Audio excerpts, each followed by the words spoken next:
মসজিদের পাশে মাটি কাটতেই বেরিয়ে আসলো ২৫ বছর আগে কবর দেয়া এক ব্যক্তির অক্ষত মরদেহ। খবরটি ছড়িয়ে পড়তেই আশেপাশের মানুষ মুহূর্তেই ভিড় করে ঘটনাস্থলে।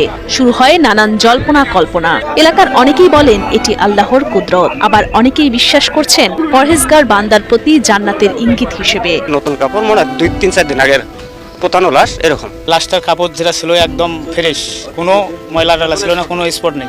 লাশটা মনে হয় ২-৩ দিন আগের লাশ আর কি। কাপড়ে কোনো স্পট নাই, একদম কাপড় ফ্রেশ।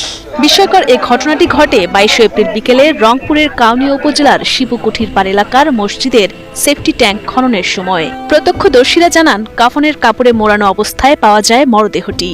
২৫ বছর আগে বার্ধক্যজনিত কারণে মারা যাওয়া এই মসজিদের মুয়াজ্জিন হোসেন আলী মুন্সির। স্থানীয়রা জানান জীবিত অবস্থায় পরহেজগার মানুষ ছিলেন হোসেন আলী মুন্সি। মৃত্যুর পর তার ইচ্ছা পূরণ করতেই মসজিদের পাশেই তাকে দাফন করা হয়।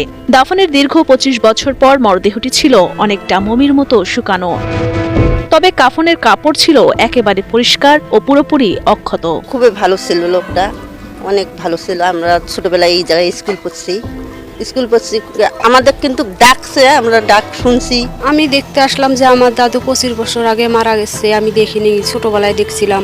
এখন আমার দাদু দেখলাম যে যেইভাবে মাটি দিছে ওইভাবেই আছে এখনো আমার দাদু। আমি দেখতে পারিনি, আজকে আমি দেখতে আসলাম, শুনলাম আসিয়ে। খুব খারাপ লাগতে আছে যে আমার দাদু দেখতে পারলাম না আসিও।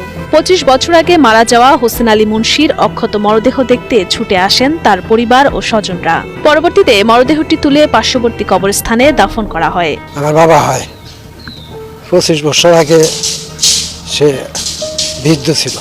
এখন ওই তো এখানে মাটি কাটতে একটু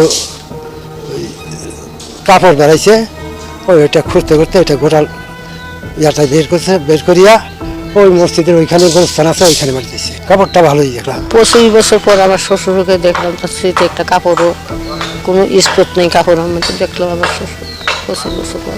আর আমার শ্বশুরের এটা যে আছে, এটা আল্লাহ তাআলা আমাকে দেখাইবে। ভালো লোক মানুষকে দেখাইবে, দেখলে ভালো লোক ছেলেই দেখি দেখাইছে। স্থানীয় মসজিদের ইমাম মিজানুর রহমান জানান, যারা ঈমান ও আমলের উপর মৃত্যুবরণ করেন আল্লাহ তাদের ইহকাল ও পরকালে করেন সম্মানিত। ঘটনাটি তারই ইঙ্গিত বলে ধারণা তার। অবশ্যই ইমানদার ব্যক্তি ছিল এবং দুনিয়াতে ভালো কাজ করছে, যার কারণে তার এই অবস্থা, বা তার কাপড় বা তার যে লাশটা বা ছিল সেটা সুরক্ষিত আছে।